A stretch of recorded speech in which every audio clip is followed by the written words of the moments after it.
여러분 교재 받으셨죠? 오늘은 이 직임의 기름 부음의 그래요 마지막 5번째 시간이고요. 우리가 이제 직임의 기름 부음을 다루면서 오중 직임에 대한 어떤 그것을 다루고 있습니다. 오늘은 목사와 교사의 기름 부음에 대해서 설명하겠습니다. 여러분 직임이라는 것은 직분과 좀 다르다고 설명을 했고요. 직분은 우리 교회의 건의로서 얻어지는 것이고 직임은 하나님께서 기름 부으셔서 하나님의 건의로 주신 것이라고 말씀드렸습니다. 때로는 이 직분과 직임이 일치할 때가 있는데 또 그렇지 않을 때가 있습니다. 그래서 교회에서 우리가 임명받은 이 목사라는 이 직분이 또 하나님께서 이렇게 다 100% 허락한 것이 아닐 수가 있어요.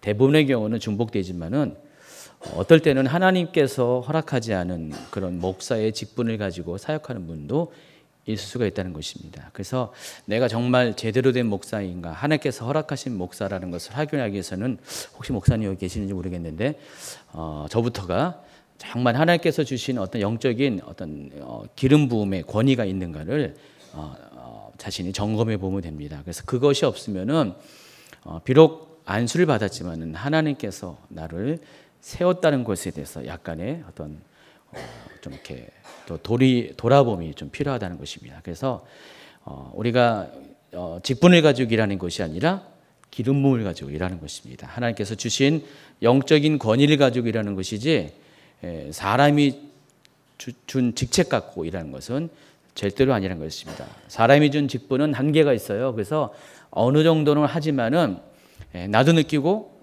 사람도 느끼고요. 다 느낍니다. 그래서 한계 상황에 올 수밖에 없습니다. 그래서 굉장히 기름 부음이 중요합니다. 이 기름 부음은 여러 가지로 해석할 수가 있고 여러 가지 색깔이 있고 여러 가지 각도에서 바라볼 수가 있는데 여기서 말하는 이 기름 부음은 권위를 말하는 것입니다.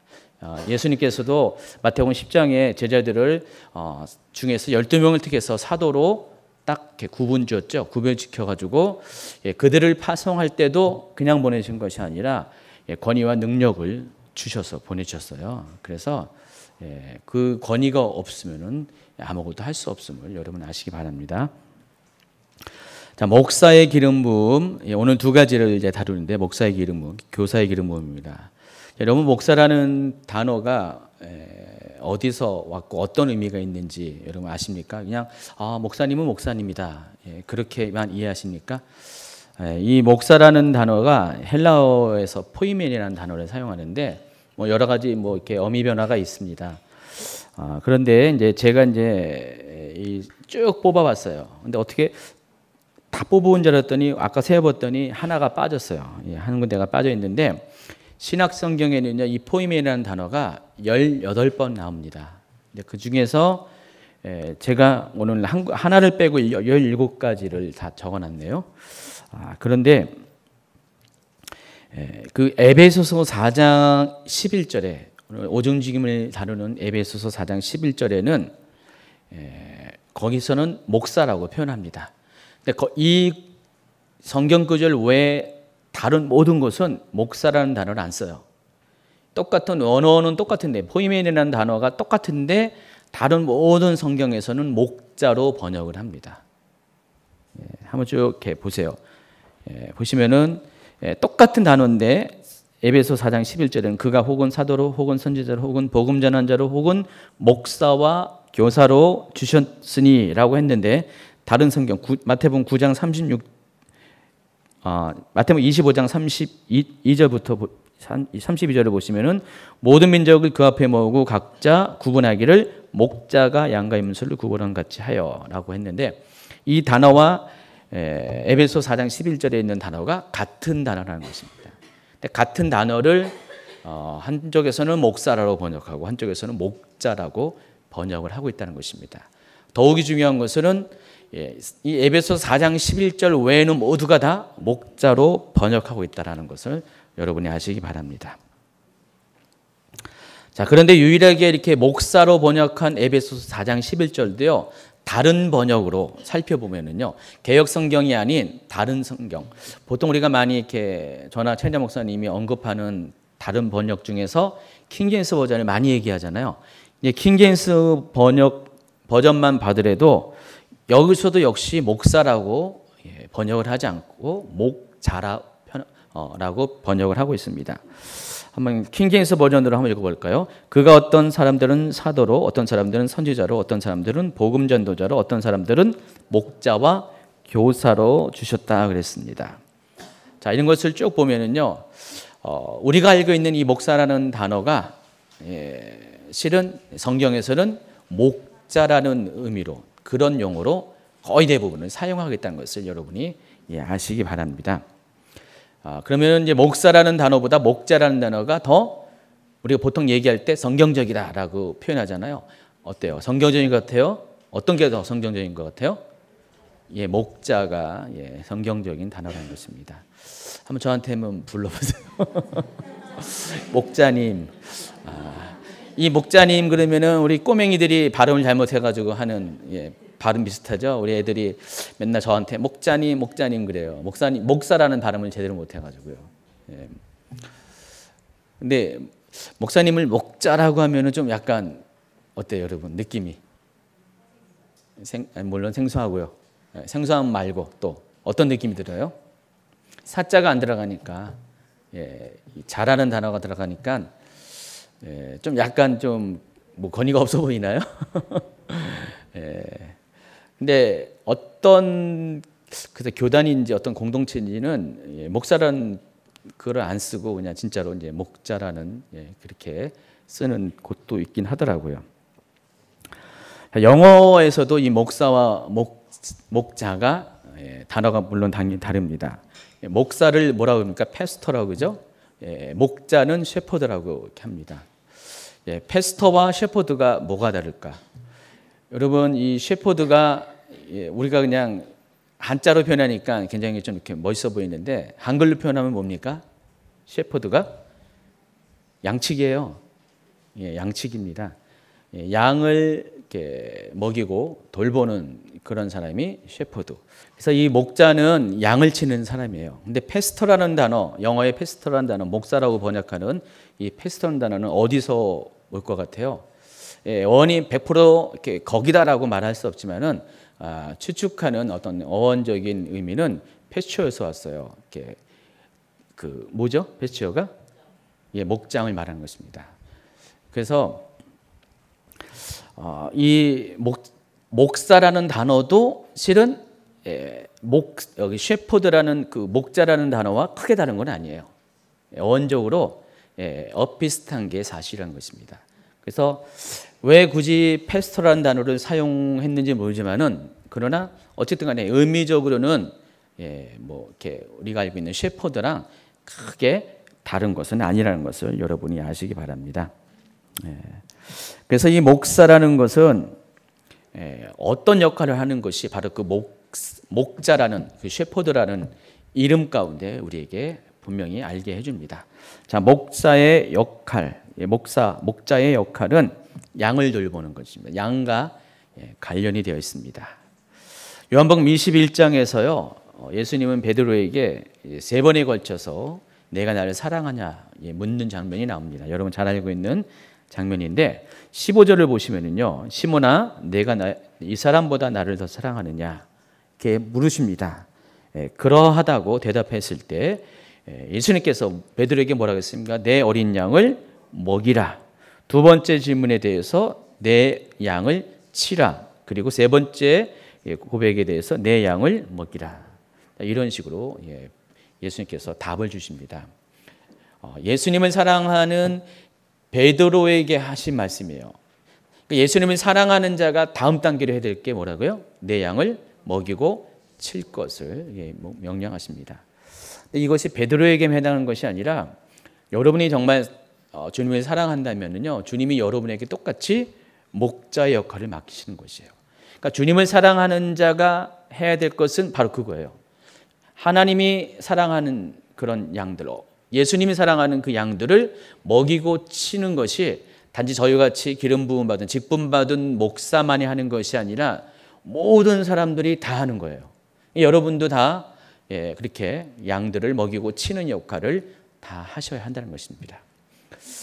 여러분이 그런 역할을 한 거에 대해서 해야 된다는 것에 대해서 글쎄요, 나는 아닌 것 같은데 왜 내가 그런 일을 해야 됩니까? 어떤 부담이나 거부감이 있습니까?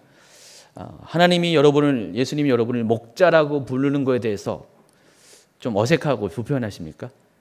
물론 목사라고 부른 거 아닙니다. 그냥 목자라고 부른 겁니다. 근데 하나님은 여러분 모두가 지금 그런 역할을 하시길 원해요. 제가 오늘 이 강의를 쭉 끝나면은 여러분도 아마 동의가 되실 것입니다. 어쨌든 결론적으로 이 목자의 역할은 양을 치는 것입니다. 자, 그런데 예수님이 양을 치라고 그랬는데 거기 하나가 더 붙어 있어요. 똑같이 어린 양을 먹이라, 어린 양을 양을 쳐라, 양을 먹이라 했는데 거기 다 뭐가 들어가 있어요? 소유격이 뭐가 들어갔죠? 영어의 my, 내 양, 나의 양을 치라 그랬습니다. 자, 그러면 이 양주인은 누구예요? 예수님. 여러분은 단지 종업원이에요. 종업원, 정직이 종업원입니다.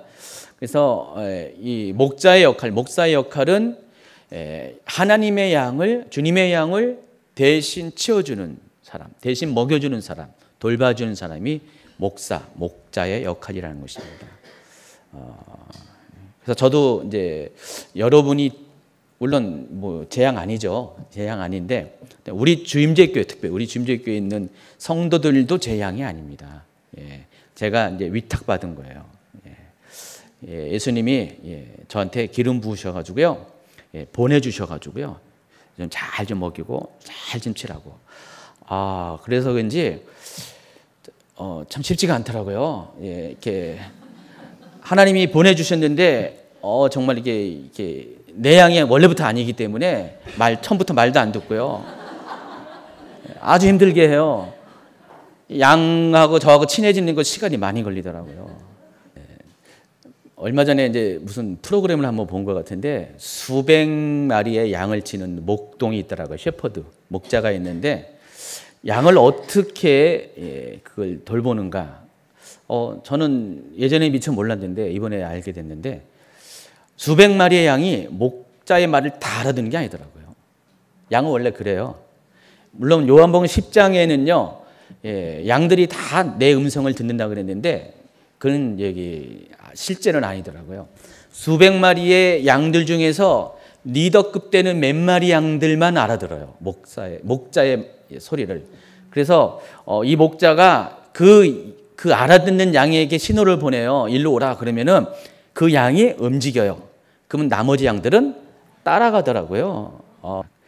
저희 교회도 이제 셀 리더가 있어요. 셀 리더가 있는데 셀 리더 내지는 어떤 뭐 팀장 이런 어떤 리더십을 갖고 있는 분들하고만 잘 얘기하면은 알아들을 수 있을 것이다. 저는 교회적으로 지난 몇 주간 동안에 아주 중요한 결정 지은 것이 있었는데 이것 때문에 처음에는 한 대여섯 명의 소수, 그 다음에는 이제 전체 셀 리더들 다 모임 가졌고요. 그래서 이제 중요한 이야기들을 했어요.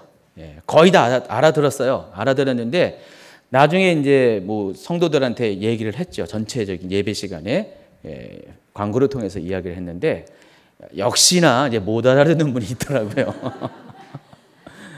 그래서 이제 셀 리더들한테 정말 잘 좀 설명 좀 해주라고 했어요. 거의 한 99%는 알아들었어요. 근데 한 1% 정도는 잘 못 알아듣더라고요. 그래서 양들은 다 알아듣는 것이 아니었구나라는 것들을 새삼 느꼈습니다.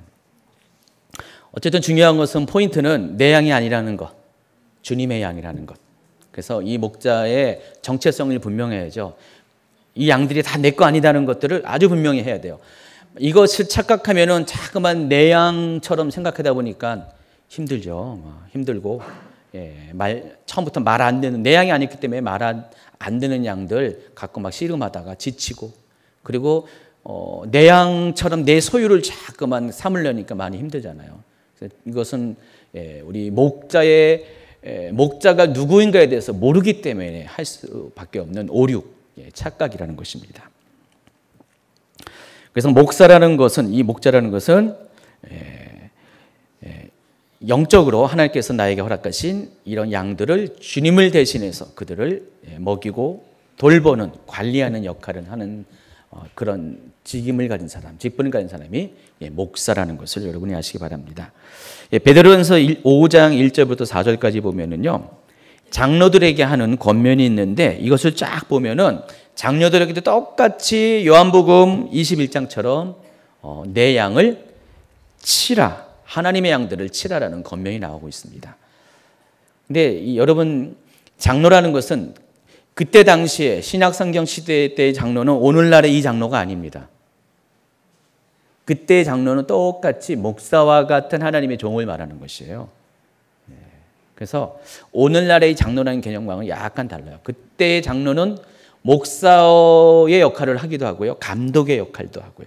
그래서 사도 요한 자체도 자기를 장로라고 표현합니다. 요한 1서 1장 1절 한번 볼까요? 장로인 나는 택하심을 받은 분이요. 여기서 나는 사도 요한을 가리켜요.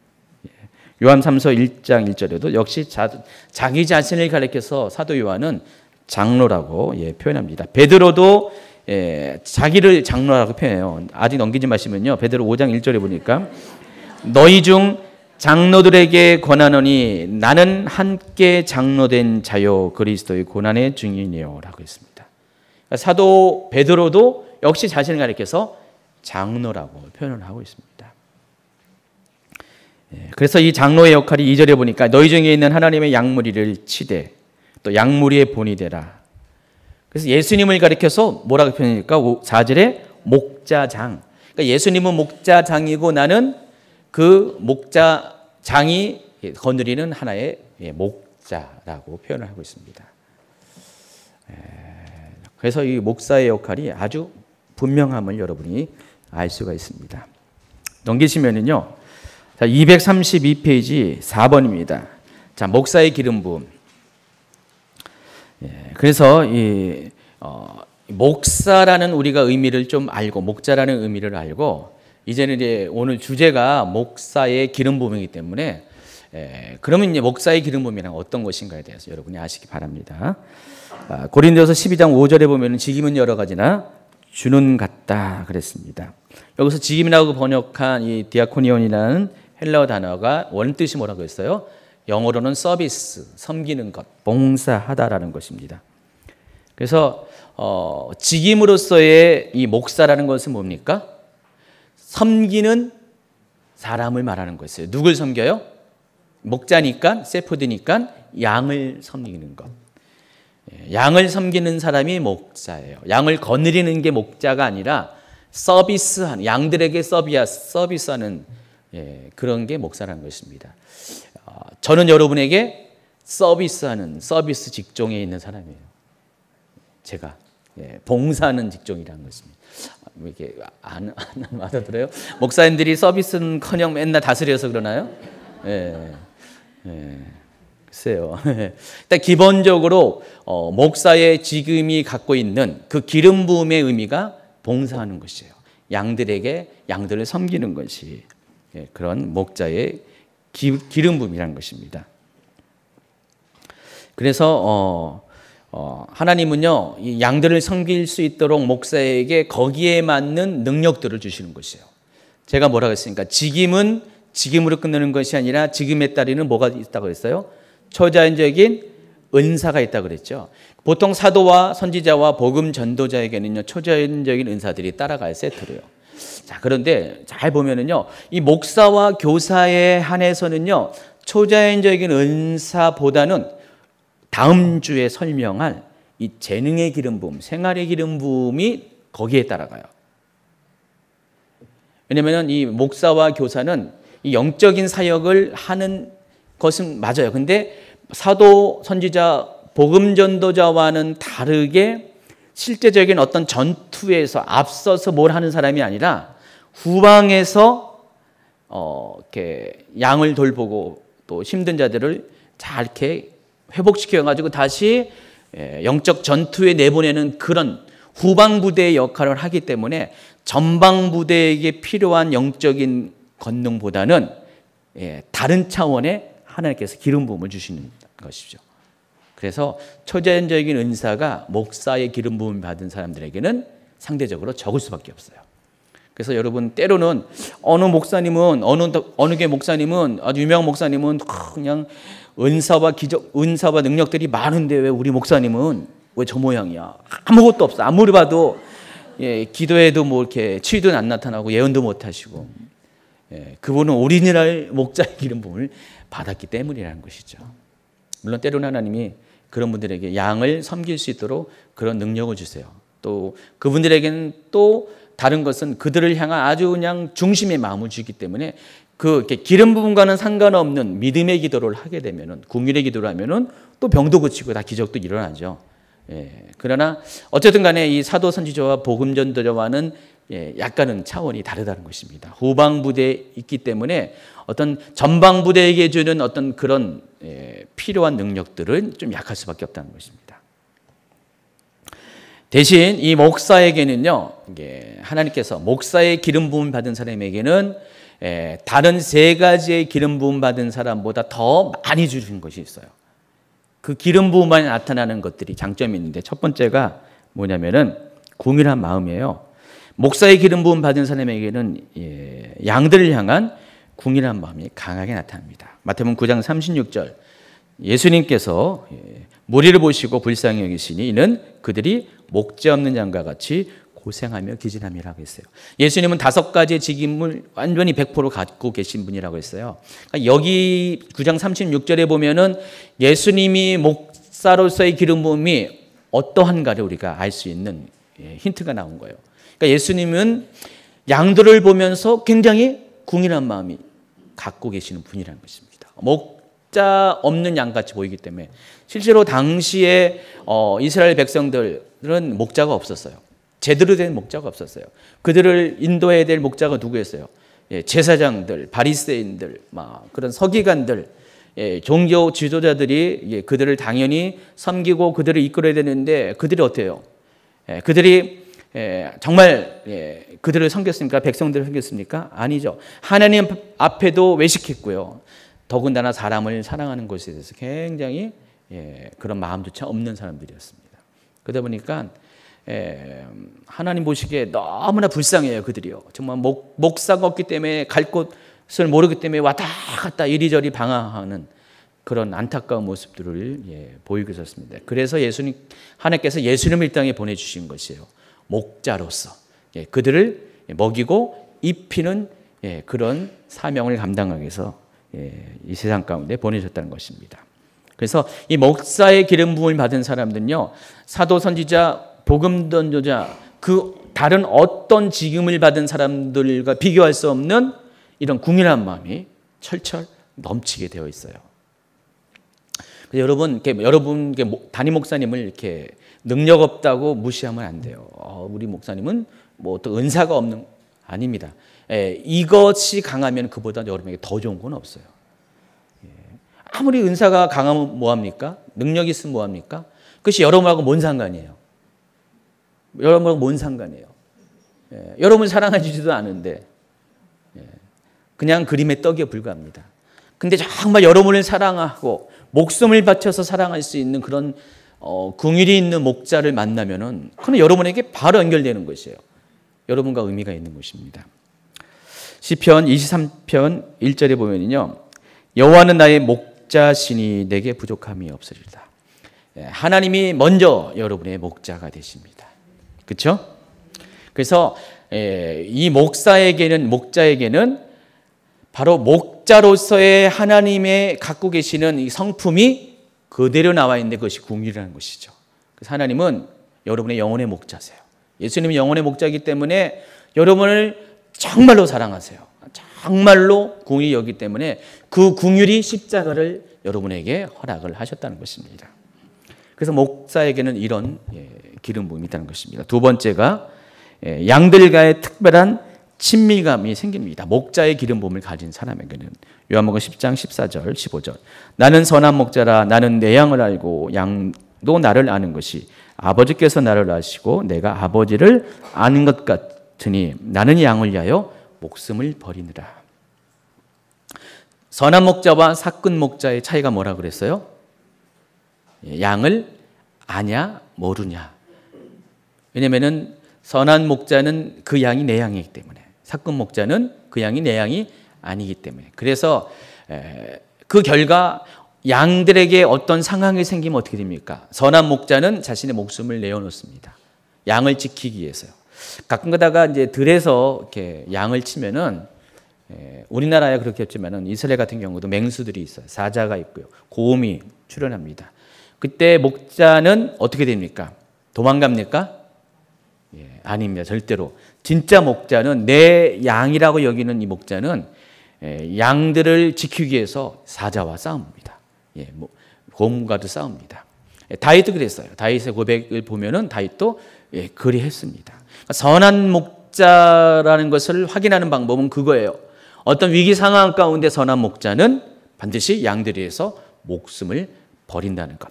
그런 의미에서 예수님은 양들을 위해서 목숨을 버리는 그런 분이었습니다. 그런 어떤 관계 가운데 친밀감이 다를 수밖에 없어요. 정말 여러분, 이렇게 목사님이 여러분 정말 사랑한다는 것들을 이렇게 느낄 때 있잖아요. 예전에 미처 몰랐는데 어느 순간에 와, 목사님이 정말 나를 사랑하시는구나. 그걸 아주 가슴 절절히 느낄 때가 있잖아요. 그럼 어때요? 여러분 어때요? 마음이 포근해지면서 든든해지면서 목사님과의 관계가 거리가 엄청 가까워지는 것을 느낄 수 있죠. 여러분 밥 사준다고 친밀합니까? 어떤 분들은 정말 밥 사주면서 목회하는 분이 계시더라고요. 제가 옛날에 이렇게 신학교 때인가 이렇게 배울 때 앞에 선배 목사님들이 그런 비슷한 얘기도 했어요. 이렇게 밥도 같이 잘 먹고, 밥 잘 먹는 거는 굉장히 식탁 교제가 좋죠. 근데 제가 말한 것은 어떤 마음을 얻기 위해서 이 밥을 사주면서 하는 그런 것들, 그거는 이제 아니죠. 진정한 어떤 관계는 밥 사주는 것이 아니라 정말 그를 위해서 생명을 다 할 수 있는 정도로 내 마음을 다 줄 수 있는 그런 것이 가장 귀한 친밀한 관계라는 것입니다. 계속해서 목사의 기름 부음은 필요시 양을 위해서 자신의 목숨을 버리는 것에 대해서 망설이지 않습니다. 그래서 목사의 기름 부음 받은 사람에게는 이러한 것들이 저절로 나온다는 것이죠. 내가 애써도 그런 것이, 애써서 내가 친밀해야지, 양하고 친해져야지, 내가 양에게 궁일한 마음을 가져야지, 내가 양을 위해서 목숨을 바칠 정도로 한번 이렇게 노력을 해야지. 그래서 목자가 되는 것이 아니라 그런 것 없이도 하나님께서 이 목자로 부른 사람에게는요, 이런 것들을 주신다는 것입니다. 가만히 있어도 양들이 정말 이렇게 사랑스러운 거예요. 양들이 너무 좋고요. 양들하고 놀고 싶고요. 양들하고 어울리고 싶고요. 어떤 양치기가 양들은 들판에 있는데 자기만 호텔 가서 잡니까? 선한 목자는 그러지 않거든요. 양이 들판에 있으면 양과 같이 들판에서 함께 잡니다. 그래서 예수님은 자신이 가르쳐서 뭐라고 했습니까? 양의 문이라고 그랬어요. 양의 문. 양의 문이라는 것은 뭡니까? 들판에서 양들이 방목하다가 이제 잠잘 때 되면 울타리를 딱 짓죠. 그러면 거기에 양들이 왔다 갔다 하는 문이 하나 있을 거 아니에요. 그래서 목자는 그 문을 등에 기대고 잡니다. 왜냐하면 그 문을 통해서 맹수가 들어갈 수 있으니까 문을 지키는 문지기 역할을 하는 것이에요. 그래서 목자는 양의 문이에요. 그래서 예수님은 자신을 가서 양의 문이라고 한 이유가 자신을 통과하지 않고서는 악한 것이 양들에게 들어갈 수 없기 때문에 그렇게 말씀을 하고 계십니다. 그래서 정말 선한 목자는 이런 것들이 성품 가운데도 나타나고요, 삶 가운데 나타나고 사역 가운데 이렇게 나타나는 것입니다. 제가 이제 셀리더 교육을 이제 계속 해야 되는데 여러 가지 준비를 할 때 제가 오늘 이렇게 이 강의를 준비하면서 불현듯 다음에 셀리더 교육할 때 이 얘기를 꼭 해야 됐다. 이 목사의 기름 부음에 대해서 꼭 얘기했다.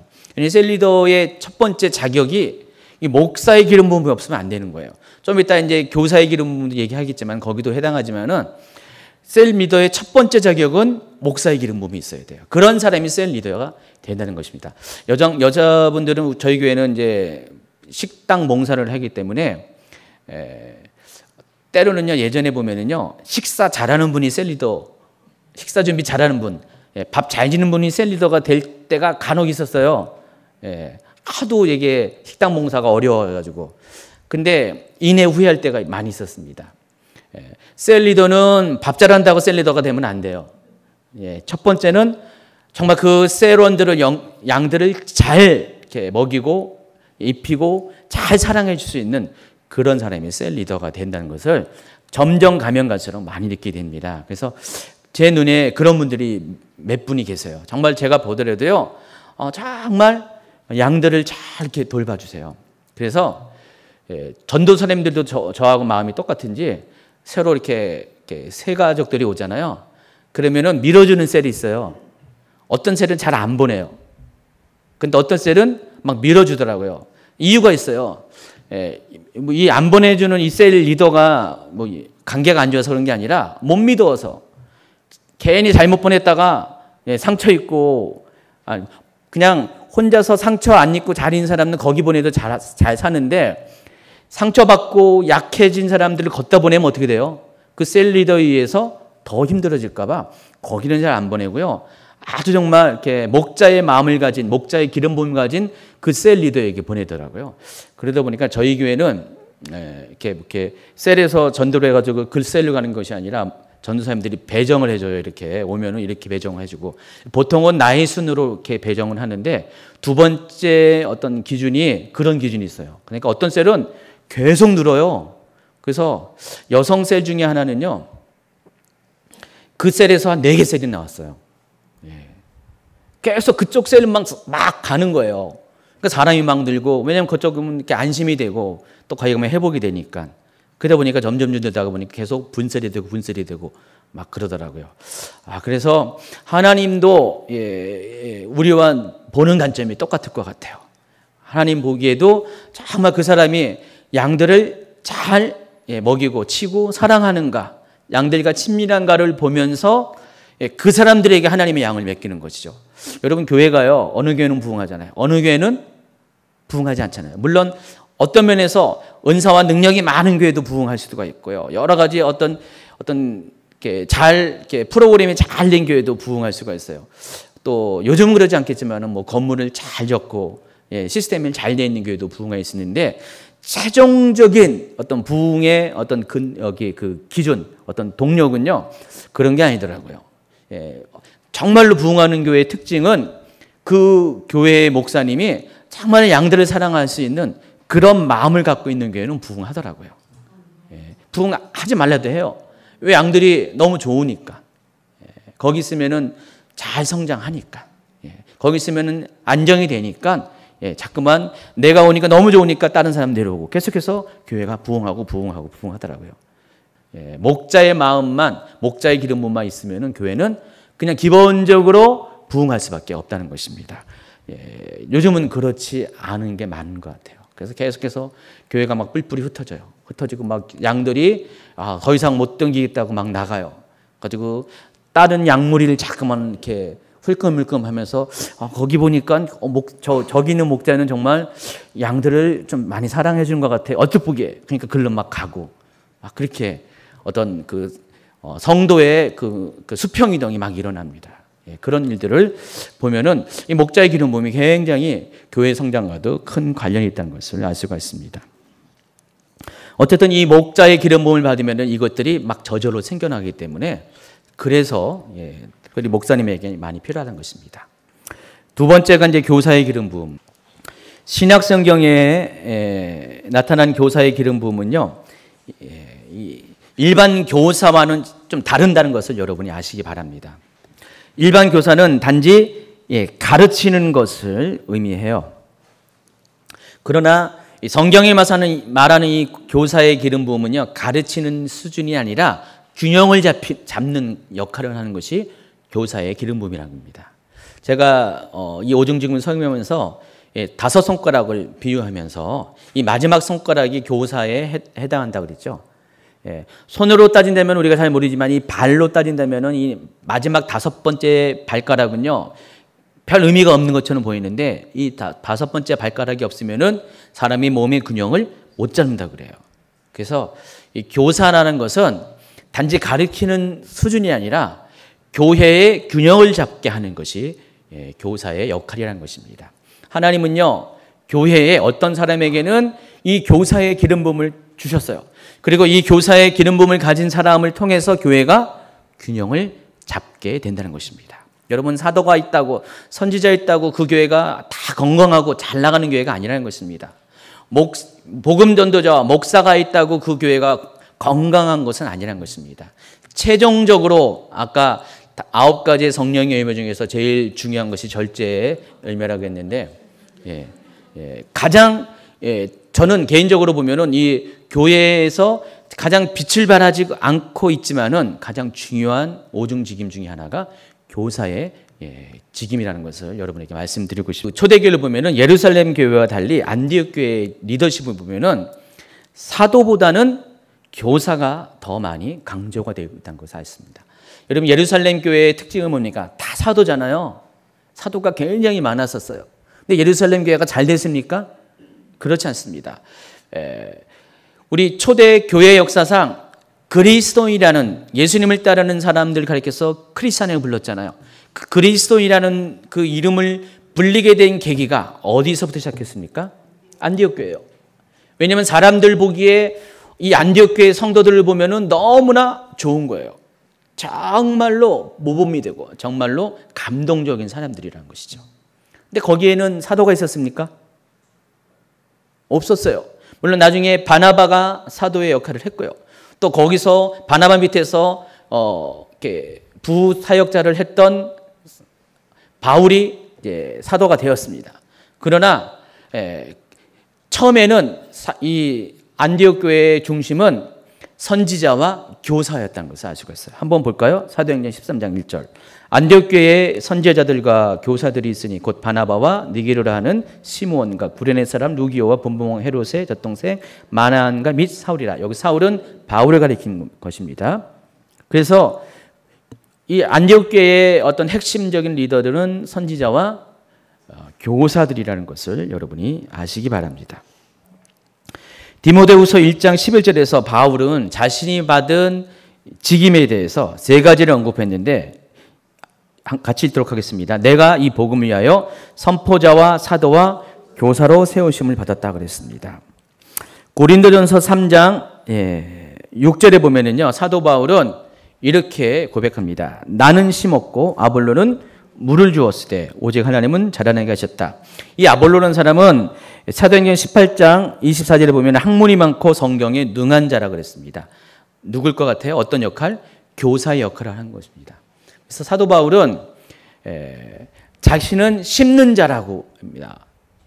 그래서 사도 바울은 이 복음을 전하는 역할을 했고요. 여기서 물을 주는 역할이라는 것은 그를 자라게 하는 거잖아요. 자라기 위해서 어떤 양분을 주는 거잖아요. 그 역할을 하는 사람이 아볼로인데 이 역할이 바로 교사의 역할이라는 것입니다. 그래서 교사의 기름 부음이라는 것은 어떤 거냐면은 교회를 양육하여 자라게 하는 그런 역할을 하는 것이 교사의 기름 부음이라는 것입니다. 교회는 사도와 선지자의 터 위에 세워졌습니다. 또 복음 전도자가 나아가서 믿지 않은 자들을 교회로 데려옵니다. 그 목사는 상처 입은 자들을 돌보고요. 그리고 잘 이렇게 먹이고, 대신 이 교사는 그들을 더욱더 단단하고 온전하게 만들 수 있도록 교육하고 양육하는 역할을 하는 게 교사라는 것입니다. 그래서 교회에는요, 교사의 기름 부음 받은 사람이 따로 있어요. 따로 있습니다. 아무나 이 교사의 기름 부음하는 게 아닙니다. 여러분, 주일학교 교사 중에서 그냥 직분적으로 교회에서 임명한 교사가 있을 수 있고요. 정말로 교사의 기름 부음을 가진 사람이 따로 있다는 것입니다. 그래서 교사의 기름 부음을 가진 사람이 교사가 되면은 정말로 그 반이 달라져요. 계속해서 거기는 부흥해요. 계속해서 아주 든든하게 주일학교부터 학생들이 자라가는 그런 모습들이 보이게 된다는 것입니다. 근데 보시면은 교사와 이 목사를 같이 얘기해요. 다른 직임은 사도와 선지자와 복음 전도자라고 했는데, 혹은 사도로 선지자로 복음 전도라고 했는데, 여기 이 목사와 교사의 관계를 같이 묶어서 이야기하죠. 목사와 교사라고 표현을 합니다. 다 분리된 문장을 사용했는데 여기는 연결된 문장을 사용하고 있다는 것입니다. 자, 그렇다면 목사와 교사가 뭔가의 어떤 관계가 있다고 여러분이 보시면 돼요. 그래서 목사와 교사가 그렇다면 같은 그룹에 속하냐? 여러분 어떻게 생각하세요? 예. 이 직임이 서로 목사와 교사를 같이 보는 어떤 그런 관점에서 여기서 이렇게 썼냐? 저는 그렇게 보지 않습니다. 같은 점이 있지만은 다른 점이 있다는 것입니다. 예, 교사와 목사는 무엇이 비슷하냐면은 양들을 먹이고, 예, 그다음에 양들을 치는 거에서는 예, 같아요. 그런데 예, 교사와 목사는 예, 좀 다른 것이, 목사는 양들을 그냥 돌보는 측면이 강하다고 하면은 이 교사에게는 예, 반대로 양들을 먹이는 측면이 강하는 거예요. 이해하시겠어요? 목사는 양들을 관리하는 측면, 교사는 양들을 예, 말씀으로, 하나님의 말씀으로 먹여서 키우는 그런 측면이 강하다는 것입니다. 근데 이것이 어느 정도는 서로 중복돼요. 그러니까 목사에게는 예, 관리하는 측면이, 치는 측면이 강하고, 교사에게는 치는 측면보다는 먹이는 측면이 좀 강하다는 것입니다. 그래서 이것이 어느 정도 중복되어 있지만은 서로가 예, 장점이 다르다는 것입니다. 그래서 목사와 교사는 예, 그래서 같은 어떤 카테고리 안에서 이렇게 성경은 이렇게 부르고 있다는 것입니다. 목사는 목양이 기능이 우선입니다. 그러나 예, 교사는 가르치는 것이 예, 우선이라는 것을 여러분이 아시기 바랍니다. 그러면서도 서로가 서로 예, 어떤 장점의 우선순위는 다르지만은 서로가 다 일정 수준의 기름 부음을 공유하고 있고 서로 예, 보완적인 관계로 있다는 것입니다. 그래서 이 목사와 교사는 예, 비슷하지만은 그래도 하나님께서 구별해서 어느 사람은 목사, 어느 사람은 교사로 교회 가운데 세워주고 있습니다. 우리가 지금까지 이제 오중직임에 대해서 이제 쭉 설명을 했는데, 사도와 선지자와 복음전도자와 목사와 교사는 어느 한 이 직임이 타고나거나 어느 한 직임이 약하거나 예, 이렇게 차별적인 그런 것은 결코 아니라는 것이에요.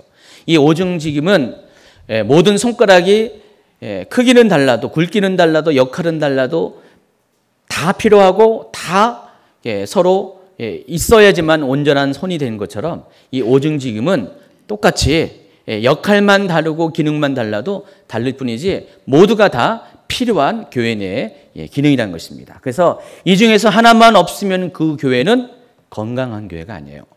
그리스도의 몸된 교회는 이 다섯 가지가 다 있어야 된다는 것입니다. 하나님께서 이 다섯 가지를 통해서 이 다섯 가지가 서로 연합돼 가지고 그리스도의 몸을 섬기는, 그리스도의 몸된 성도들을 섬기는 그런 역할로 우리에게 허락을 하셨기 때문이라는 것입니다.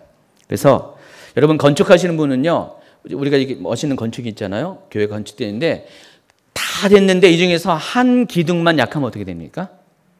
언젠가는 그 약한 기둥 때문에 무너집니다.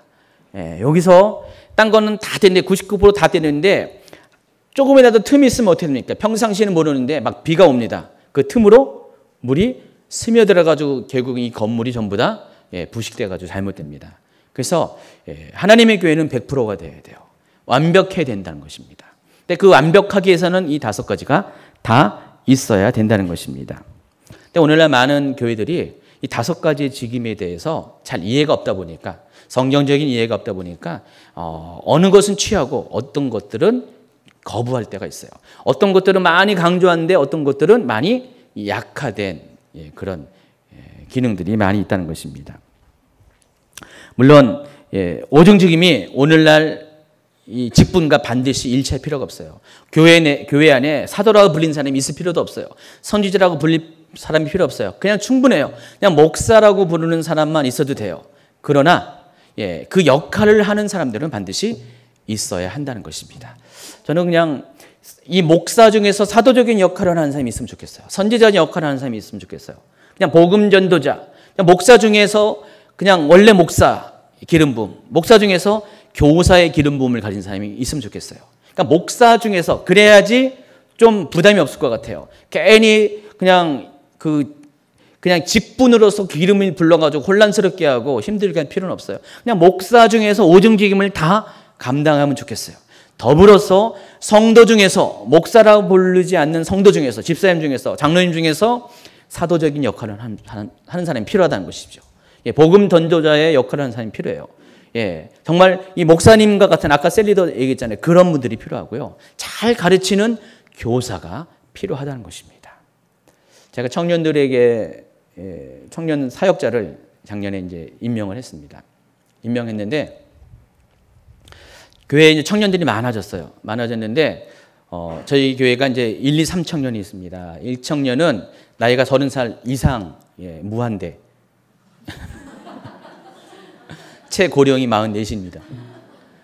근데 하는 모습은 청년 같아요. 예, 외모도 청년 같고요. 예. 그런데 이 제1청년은 그다지 이렇게 문제가 없어요. 그냥 목자만 있으면 돼요. 목자. 그래서 목자의 역할을 하는 집사님을 하나 세워놨어요. 정말 잘하세요. 그래서 평신도 중에서, 집사님 중에서 그런 사람을 세울 어떤 마음을 주셔가지고요. 그래서 두 부부를 세웠어요. 3청년 한 부부, 2청년 한 부부. 그래서 나이가 좀 많은 사람, 30대의 부부들을 세웠습니다. 그래서 맡겨가지고 시작한 지가 지금 몇 달밖에 안 됐어요. 좀 더 시간이 흘러서 하나님께서 더 열매들을 보여주겠지만은 제가 봐도 잘했다고 생각해요. 왜냐면은 자, 이분들에게는요, 이 두 가지가 있더라고요. 물론 아직은 부족한 건 있어도 정말 양들에 대해서 막 사랑해요. 제가요, 마음은 그렇지 않은데 시간이 없다 보니까 어른들도 잘 못 챙기는 상황에서 청년들을 잘 못 챙겨요. 옛날에 제가요, 청년들을 위해서 정말 제가 이 모든 걸 다 내려놓고 청년들을 섬기는 그런 어떤 사역들을 했거든요. 오래전에. 제가 이제 제 경험을 통해서 한 1년, 2년만 그렇게 했더니 청년이 막 부흥한 거예요. 10 몇 명밖에 안 된 그 청년부의 멤버가 1년 사이에 70명이 됐어요. 옛날 얘기예요. 그래서 목사가 다 하는 건 아니잖아요. 제가 다 하는 게 아니잖아요. 최현영 목사님 같이 연합해서 다 하는 게, 전도사님이 다 하는 게 아니라 평신도 가운데 이런 기름 부음을 가진 사람들이, 이런 직임을 가진 사람들이 많이 세워지면은 교회가 어떻게 돼요? 점점 든든해질 수밖에 없다는 것입니다. 저는 가면 갈수록 한계를 느끼거든요. 가면 갈수록 힘든 것을 느껴요. 그런데 평신도 중에서 이런 사도와 선지자와 복음 전도자와 목사와 교사의 기름 부음을 가진 사람들이 생겨나고 세워지기만 하면은 교회는 더욱더 든든해질 수밖에 없다는 것입니다. 그래서 먼저 우리가 이것을 하기 위해서는 인정을 해야 되죠. 교회 내에 하나님께서 어떤 사람에게는 사도, 어떤 사람에게는 선지자, 어떤 사람에게는 복음 전도자, 어떤 사람에게는 목사와 교사로 세우셨다는 것에 대해서 그것을 인정하고 또 여러분도 하나님께서 나를 그런 역할을 하는 기름 부음 받은 사람으로 나를 세워줬다는 것에 대해서 여러분도 여러분 자신도 인정을 해야 된다는 것입니다. 한 가지 당부하는 것은 그렇게 했다고 해서 어느 날 내가 사도입니다 이렇게 말하면 아주 곤란하고 심히 곤란하고 대책 없는 거지만은 하나님께서 나에게 그런 기름 부음을 주셨다는 것들을 여러분이 기름 부음에 대한 발견이 있으면은요, 여러분은 그때부터 기름 부음의 삶을 살게 된다는 것입니다. 사람은요, 자기한테 맞는 삶을 살아야지 행복한 거예요. 하나님이 나에게 이런 기름 부음을 줬는데 엉뚱하게 다른 데서 살아봐요. 행복하지 않아요. 근데 하나님 나에게 이런 기름 부음을 줬는데 내 그 기름 부음을 발견하고 그렇게 살아가면은 그처럼 행복한 것이 없어요. 아까 그 말한 그 집사님 같은 경우는 제가 우리 교회 온 지 얼마 안 돼가지고 청년부 교사로 맡겼어요. 왜냐면 그분들에게는 그게 기름 부음이라는 것을 알았기 때문에. 우리 교회 오기 한 몇 년 전부터 알고 있었거든요. 그분에 대해서. 그래서 제가 이제 이렇게 연결해 주는 전도사님한테 저희 교회 오는 조건이 있었어요. 그분이 교회를 못 정하고 막 방황하고 있을 때 교회에 오는 조건이 집사님 두 부부가 우리 청년 맡아서 하십시오 했는데 기도해 본다고 했는데 우리 교회 오는 이유 중에 하나가 한 60%는 우리 교회에 대한 사모함보다도 청년들을 맡겼다는 거에 대해서 아마 오셨을 가능성이 많아요. 왜냐면 그만큼 청년들에 대한 비전과 사모함이 있고 기름 부음이 있기 때문에. 그래서 제가 맡긴 거죠. 많은 좋은 집사님들도 이미 교회 안에 있지만은 가장 그 부분에 기름 부음이 강한 사람에게 맡겨야지 정상이잖아요. 그래서 그런 의미에서 이렇게 맡긴 것이죠. 저는 그래서 이제 제가 역할 중에 하나가 교회 내에서 이런 기름 부음의 사람들을 이렇게 발견하는 거예요. 발굴해내는 것이죠. 그동안은 이제 그렇게 잘못했다면 지금부터라도 더 늦지 않게 이 사람에게 이런 기름 부음이 있구나, 이런 것들을 확인해가지고 그들을 발굴해가지고 세우면은요, 교회가 점점 시간이 가면 갈수록 더 기초가 든든해지고 저변이 많아져가지고요, 하나님께서 정말 교회를 부흥시키고자 할 때 그때에 준비된 교회가 될 수가 있다는 것입니다. 저 오중직임 오늘 이제 여기 마칩니다. 마치면서 여러분, 교회가 정말 이 오중직임이 지금 시대가 더 필요하다는 것을 여러분 아마 느끼게 될 것입니다. 이 오중직임을 통해서 이 교회가 좀 더 하나님께서 이 마지막 부흥을 위해서 준비할 수 있도록 이 오중직임들을 지금 많이 일으켜 세우고 있다는 것을 여러분이 깨닫기 바랍니다. 오늘 기도할 때 하나님, 나에게도요 이런 오중직임의 이 기름 부음을 주세요. 하나님, 나는 사도적인 기름 부음까지는 바라지 않습니다. 어떤 분들은 아마 여러분들이 이렇게 발견되는 기름 부음이 있는데, 그것이 만약에 선지자의 기름 부음이다, 복음 전도자의 기름 부음이다, 목사와 교사의 기름 부음이다 하면은 하나님, 내 이것들을 다시금 하나님 부릴 듯 이 기름 부음을 일으켜 주시옵고요. 우리가 은사도 부릴 듯 일으켜 주신다 그랬는데, 기름 부음도 이런 부릴 듯 일으켜 주셔서 내가 이 사명을 가지고, 이 직임의 기름을 가지고 주께서 교회를 섬기게 하기 위해서, 성도들에게 봉사하게 하는 이런 역할들을 감당해 달라고, 더 기름 부음의 증가를 달라고, 또 기름 부음대로 교회에서 하나님 뜻대로 사용될 수 있도록 나를 그렇게 인도해 달라고 여러분이 기도하는 시간 갖도록 하길 바랍니다. 이 시간 기도합니다.